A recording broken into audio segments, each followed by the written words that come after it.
Here on the front page of The Guardian, it's probably the question mark there that's the most significant thing on this front page, because of course so much is now in doubt in Egypt. What's going to happen next, and indeed has the revolution that happened in February actually achieved anything? That's what the paper's asking really today. If you look at their cartoon, they've got Tantawi, the general, as a kind of turkey in the middle of the Egyptian flag, sitting on a big fat tank that's rolling over some protesters whose feet are sticking out. So the image there is quite clear there. On that flag, The Guardian clearly thinks that he's rolling over the rights of protesters.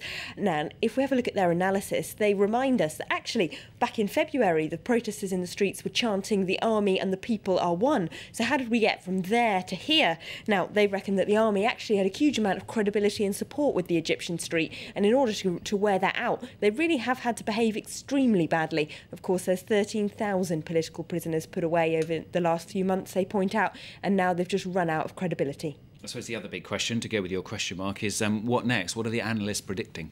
Well, absolutely. Al-Ahram is Egypt's daily paper, and they do publish online in English. So let's have a look at their editorial today. They say that the Supreme Council of the Armed Forces, the army, have got to get out now. They have no credibility left, and no legitimate elections, that paper reckons, can happen under their watch. So they suggest that a kind of civilian assembly be put in place, featuring both secular and Islamist figures, people from across the political spectrum. But then there is the fear that that might cause chaos in Egypt. If we look at a piece in The National today, they say that kind of democratic solution, representing all different branches of the revolution, might look good from a democratic point of view, but for Egypt's Western backers, it's a little bit worrying, because that could spark all kinds of instability. Now, all the latest about Egypt has rather pushed Syria out of the top stories on the papers, and slightly here on France 24, although obviously we're still covering it. But the French weekly, the Canard Enchaîné, they've got a bit of an exclusive, haven't they?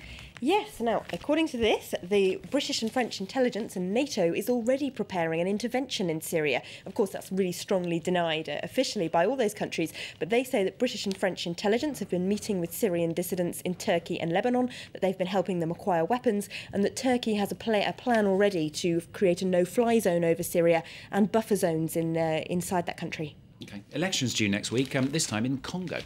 Yeah, there's an article about this in The Independent.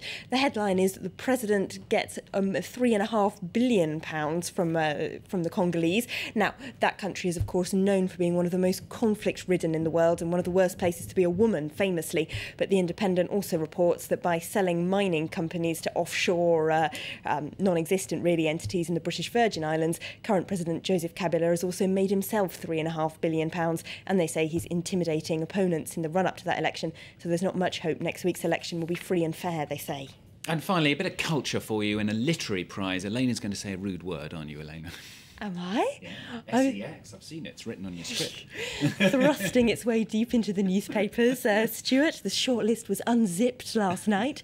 It's the London Literary Review's annual Bad Sex Award. Now, the Huffington Post reports some highly acclaimed authors are in that shortlist, including Haruki Murakami and Stephen King. This is King's entry, if you like. The fabric of her jeans whispered under my palm. She leaned back and bonked her head hard against the door. Oh, goodness, I said, are you all right? A bit of a killing the moment a little bit there.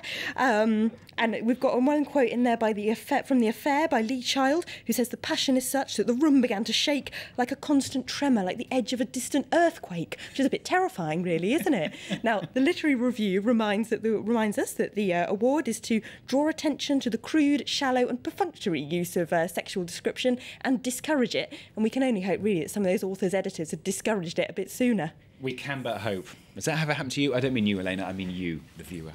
Fantastic stuff. All right, Elena, thanks very much. There's Elena with the international papers. Let's turn to the headlines, and thousands are once again making their way to Egypt's Tahrir Square after by far the biggest demonstrations yet in Cairo. The country's cabinet's gone, but its leader shows little sign there of buckling.